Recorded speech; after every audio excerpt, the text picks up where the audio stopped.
ನಾವು sperm test ಅಥವಾ ವೀರ್ಯಾಣು test ಮಾಡಿದಾಗ ಸ್ಪರ್ಮ್ಸ್ ಎಷ್ಟಿದೆ, ಅದರ ಚಲನಶಕ್ತಿ ಎಷ್ಟಿದೆ, ನಾರ್ಮಲ್ ಆಗಿರೋ ಸ್ಪರ್ಮ್ಸ್ ಎಷ್ಟಿದೆ ಅಂತ ತಿಳ್ಕೊಂತೀವಿ.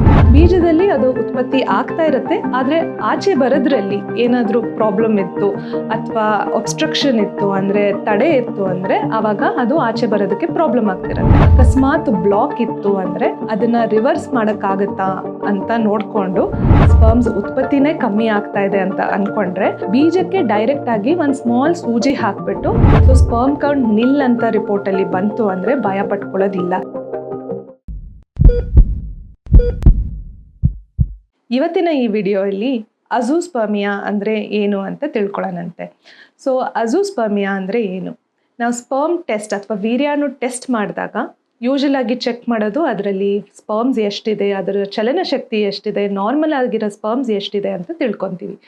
ಈ ಥರ ಚೆಕ್ ಮಾಡೋದ್ರಲ್ಲಿ ಅಕಸ್ಮಾತ್ ಸ್ಪರ್ಮ್ ಟೆಸ್ಟಲ್ಲಿ ಸ್ಪರ್ಮ್ಸೇ ಇಲ್ಲ ಅಥವಾ ನಿಲ್ ಅಂತ ಬಂತು, 0 ಸ್ಪರ್ಮ್ಸ್ ಇದೆ ಅಂದರೆ ಅದನ್ನು ಅಜೂಸ್ಪರ್ಮಿಯಾ ಅಂತ ಕರಿತೀವಿ.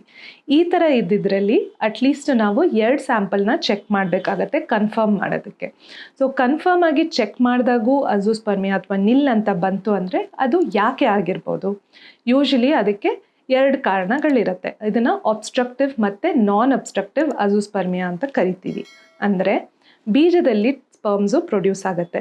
ಸೊ ಬೀಜದಲ್ಲಿ ಉತ್ಪಾದನೆ ಅದು ಕಮ್ಮಿ ಇದ್ದಿದ್ರಲ್ಲಿ ಆವಾಗ ಅದಕ್ಕೆ ನಾನ್ ಅಬ್ಸ್ಟ್ರಕ್ಟಿವ್ ಅಜೂಸ್ಪರ್ಮಿಯಾ ಅಂತ ಕರಿತೀವಿ. ಅಥವಾ ಬೀಜದಲ್ಲಿ ಅದು ಉತ್ಪತ್ತಿ ಆಗ್ತಾ ಇರುತ್ತೆ, ಆದರೆ ಆಚೆ ಬರೋದ್ರಲ್ಲಿ ಏನಾದರೂ ಪ್ರಾಬ್ಲಮ್ ಇತ್ತು ಅಥವಾ ಒಬ್ಸ್ಟ್ರಕ್ಷನ್ ಇತ್ತು ಅಂದರೆ ತಡೆ ಇತ್ತು ಅಂದರೆ ಆವಾಗ ಅದು ಆಚೆ ಬರೋದಕ್ಕೆ ಪ್ರಾಬ್ಲಮ್ ಆಗ್ತಿರುತ್ತೆ. ಇದಕ್ಕೆ ಒಬ್ಸ್ಟ್ರಕ್ಟಿವ್ ಅಜೂಸ್ಪರ್ಮಿಯಾ ಅಂತ ಕರಿತೀವಿ. ಸೊ ಇವೆರಡರಲ್ಲಿ ನಿಮಗೆ ಯಾವ ಪ್ರಾಬ್ಲಮ್ ಇದೆ ಅಂತ ತಿಳ್ಕೊಳ್ಳೋದಕ್ಕೆ ಕೆಲವೊಂದು ಹಾರ್ಮೋನ್ ಟೆಸ್ಟ್ ಮಾಡ್ಕೊತೀವಿ. FSH, LH, oestradiol, testosterone, inhibin etcetera. ಇದ್ರ ಜೊತೆಗೆ ನಾವು ಸ್ಕ್ಯಾನ್ ಮಾಡಿದಾಗ ಅಂದರೆ ಸ್ಕ್ರೋಟಲ್ ಡಾಪ್ಲರ್ ಮತ್ತು ಅಲ್ಟ್ರಾಸೌಂಡ್ ಸ್ಕ್ಯಾನ್ ಮಾಡಿದಾಗ ಗೊತ್ತಾಗುತ್ತೆ ಏನಾದರೂ ಬ್ಲಾಕ್ ಇದೆಯಾ ಅಂತ ತಿಳ್ಕೊಬೋದು. ಸೊ ಈ ಎಲ್ಲ ಟೆಸ್ಟ್ ಮಾಡಿದ ನಂತರ ಯಾವ ಥರ ಟ್ರೀಟ್ಮೆಂಟ್ ಕೊಡಬೇಕಪ್ಪ ಅಂದರೆ ಅಕಸ್ಮಾತ್ ಬ್ಲಾಕ್ ಇತ್ತು ಅಂದರೆ ಅದನ್ನು ರಿವರ್ಸ್ ಮಾಡೋಕ್ಕಾಗತ್ತಾ ಅಂತ ನೋಡಿಕೊಂಡು ನಾವು ರಿವರ್ಸ್ ಮಾಡೋ ಸರ್ಜರಿ ಕೂಡ ಮಾಡ್ಕೋಬೋದು. ಆ ಬ್ಲಾಕನ್ನು ರಿವರ್ಸ್ ಮಾಡ್ಬೋದು. ಅದಾದಮೇಲೆ ನ್ಯಾಚುರಲ್ ಆಗೋ ಅಥವಾ IUI ಮುಖಾಂತರನೂ ಟ್ರೈ ಮಾಡ್ಬೋದು ಸ್ಪರ್ಮ್ ಕೌಂಟು ನಾರ್ಮಲ್ ಬಂತು ಅಂದರೆ. ಇಲ್ಲಪ್ಪ ಬ್ಲಾಕ್ ಇರಲಿಲ್ಲ, ಸ್ಪರ್ಮ್ಸ್ ಉತ್ಪತ್ತಿನೇ ಕಮ್ಮಿ ಆಗ್ತಾ ಇದೆ ಅಂತ ಅಂದ್ಕೊಂಡ್ರೆ ಬೀಜಕ್ಕೆ ಡೈರೆಕ್ಟಾಗಿ ಒಂದು ಸ್ಮಾಲ್ ಸೂಜಿ ಹಾಕಿಬಿಟ್ಟು ಆ ಸ್ಪರ್ಮ್ಸನ್ನು ರಿಟ್ರೀವ್ ಮಾಡ್ಬೋದು, ಎಕ್ಸ್ಟ್ರಾಕ್ಟ್ ಮಾಡ್ಬೋದು. ಆ ಸ್ಪರ್ಮ್ಸ್ ಏನು ನಮಗೆ ಸಿಗುತ್ತೋ ಅದನ್ನು IVF ಮುಖಾಂತರ ಮೊಟ್ಟೆಗಳನ್ನು ಬೆಳೆಸಿ ಆ ಮೊಟ್ಟೆಗೆ ಇಂಜೆಕ್ಟ್ ಮಾಡಿಬಿಟ್ಟು ಭ್ರೂಣನ ತಯಾರು ಮಾಡ್ಕೊಂಡ್ಬಿಟ್ಟು ಇದನ್ನು ಗರ್ಭಕೋಶ ಒಳಗಡೆ ಹಾಕ್ಬೋದು. ಸೊ ಈ ಥರ ಡಿಫ್ರೆಂಟ್ ಸ್ಪರ್ಮ್ ರಿಟ್ರೀವಲ್ ಟೆಕ್ನಿಕ್ಸ್ ಇರುತ್ತೆ.